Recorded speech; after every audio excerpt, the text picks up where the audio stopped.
बोली आई मात की जय।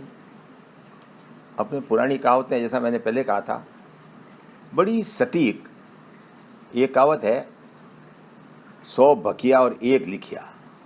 100 बार बोले वो कम है, पर एक बार जो लिख लिया वो पक्का। चाहे समझौता हो, चाहे पारिवारिक समझौता हो, चाहे किसी को उधार दिया जो हो, किसी को कोई वादा किया हो, लिखे हुए कागज की अहमियत का कोई पार ही नहीं है। मैं शुरुआत में जब जापान गया तो हम लोग टोक्यो में उतरे। हमारे वो दिन भर का प्रोग्राम था बस में घुमाने का। पहले हमारे जो लेडी कंडक्टर थी वो हमको एक दुकान पे ले गई और दुकान पे ले जाके और कहा, प्लीज़ आप लोग सब नीचे उतरिए, अपनी जेब में आ जाए वैसी एक छोटी सी डायरी और पेन खरीद के लाइए। मैं आपको फिर रिपीट कर रही हूँ, आप कृपया करके जाएं और एक पेन और एक डायरी खरीद के ले आए। हम लोग गए और सब ने अपनी छोटी छोटी एक डायरी एक पेन ले लिया। उसके बाद बस रवाना हुई और बस रवाना होने के बाद उसने कहा, कृपया लिख लें आज शाम को आप किस होटल में रुकने वाले हैं, उसका एड्रेस कृपया लिख लें। और उसने हमको एड्रेस बोला और हमने उसमें लिख लिया। फिर एक बार और उसने कही, मेरे प्यारे मित्रों, ये बस मेरे घड़ी के समय अनुसार चलेगी। 9:10 मतलब 9:10। अगर मैंने कहा है 9:10 पर रवाना होगी तो 9:10 पर ही रवाना हो जाएगी। अगर आप उस समय नहीं पहुंचे हैं तो कोई बात नहीं, आप वहाँ से टैक्सी लीजिए, ट्रेन लीजिए और वहाँ अपने होटल पे पहुँच जाइए। अब आप मेरी घड़ी से अपनी घड़ी मिला लीजिए। मेरी घड़ी में अभी 8:12 हुए हैं। प्लीज़ नोट कर लीजिए, मेरी घड़ी में 8:12 हुए हैं।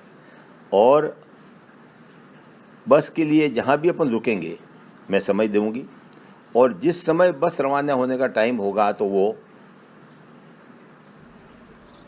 बस उस समय रवाना हो ही जाएगी। किसी के लिए रुकने वाली नहीं है। आप स्वयं किसी तरह से अपनी गाड़ी लेके और वहाँ पहुँच जाए। उसके बाद से ये डायरी पेन रखना मेरी आदत सी हो गई और इतनी उपयोगी है जिसका कि कोई पार ही नहीं। कोई चीज़ बस रास्ते में चल रहे हैं, याद आई कि साहब उसको ये बात कहनी है। और अब तो हम तो 25 साल MLA ले गए कि साहब यहाँ ये एनीकट बनाना है, कि यहाँ ये सड़क बनानी है, रास्ते में याद आई।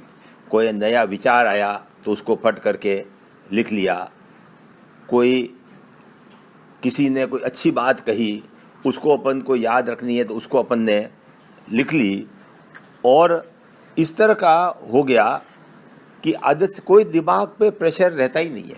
दिमाग पे कोई दबाव, जैसे याद आते ही अपन ने उसको डायरी में लिख ली और वो डायरी मेरे एक तरह से जीवन का हिस्सा बन गई है। आमतौर पर MLA था तब ये डायरी है 15-20 दिन में डायरी भर जाती। उसके बाद खोलते उसमें से जो काम याद कर लिए उसको टिक मार कर दिया, जो नहीं हुए उसको नई डायरी में लिख लिया। जो काम हो गए और वो पुरानी डायरी को अपने फेंक दिया, एक रख लिया। पर वो काफ़ी दिन रखी, फिर उसका देखा कोई उसका कोई लंबा चौड़ा उपयोग नहीं है। परंतु 100 बकिया 1 लिखिया तो अपनी जगह पर है। परंतु डायरी ने नए विचार, अपने को कोई याद रखने का कोई प्रेशर, भाई याद रखना किसी को, मेरे नौकर को कहा या भाई को ही कहा, कोई याद नहीं रखता, ना कोई समय पे याद दिलाता है।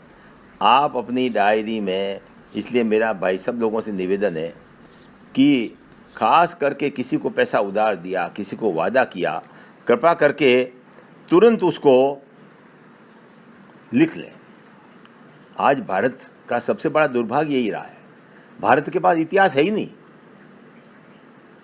अपने यहाँ इतिहास जो बना है, आप जो इतिहास के पढ़ने वाले हैं, एलेक्जेंडर के साथ में, सिकंदर के साथ में मेगस्थनीज आया था, उसने जो लिखा हिंदुस्तान के बारे में, उससे अपन ने अपना इतिहास, चंद्रगुप्त के बारे में उसने लिखा, चाणक्य के बारे में उन्होंने लिखा, इसी तरह से फैयान आया था जब समुद्रगुप्त का समय था। उसने फैयान ने जो चाइना से आया था, उसने जो ग्रंथ लिखा उससे अपना इतिहास, अपन गुप्ता वंश के बारे में जानकारी करते हैं।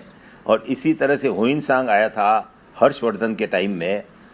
इसलिए अपने यहाँ लिखने का तजुर्बा था ही नहीं। अपना पूरा इतिहास या तो वाल्मीकि ने रामायण लिखी या महाभारत वेद व्यास जी ने लिखी। धार्मिक ग्रंथ हैं, धार्मिक ग्रंथों का कोई पार ही नहीं। उपनिषद हैं, पुराण हैं, परंतु इतिहास के ग्रंथ, इतिहास के बारे में अपन लगभग अनभिज्ञ हैं। राव जी होते थे, चारण होते थे, वो राजा की तारीफ में तो ग्रंथ लिख देते थे, पर उस समय क्या क्या युद्ध हुए, क्या भारत की दशा थी, क्या नई चीज आई और क्यों अपन लड़ाई हारे, कब आक्रमण हुए, इसके बारे में भारत में अपनी आदत ही नहीं थी लिखने की।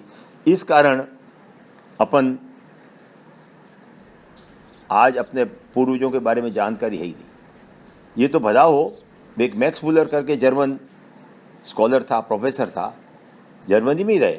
उन्होंने सारे वेद पढ़े, उन्होंने वेदों का ट्रांसलेशन जर्मनी, इंग्लिश सब में किया, तब जाके अपने को सारे चीज़ों का ज्ञान हुआ।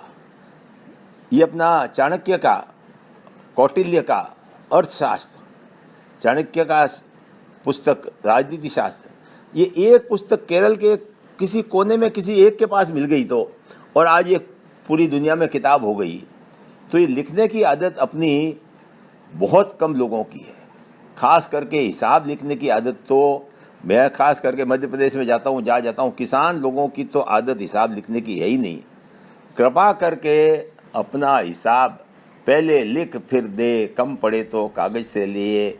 ये आम सेठ लोगों का, आम जो व्यापारी वर्ग है उसका लिखने का ये उसूल है। तो आज से आप हिसाब लिखना शुरू करो, कितना पैसा आया, कहाँ कहाँ गया। तो कभी भी तो आपका गलत पैसा गलत जगह नहीं जाएगा।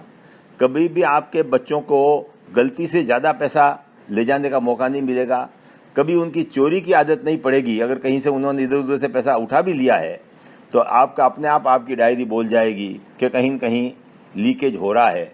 सो कृपा करके सभी लोगों से मेरा निवेदन है, छोटी मोटी डायरी ले लें, पेन ले लें, और जो याद आए, जो पैसा खर्च करें, जो कुछ करें, उसको डायरी में लिख लें। आपकी ज़िंदगी में बड़ी उपयोगी रहेगी और आपकी ज़िंदगी में बहुत ही बड़ा फ़र्क ये छोटी सी बात ले आएगी। मेरा यही निवेदन है। बोलिए आई मात की जय।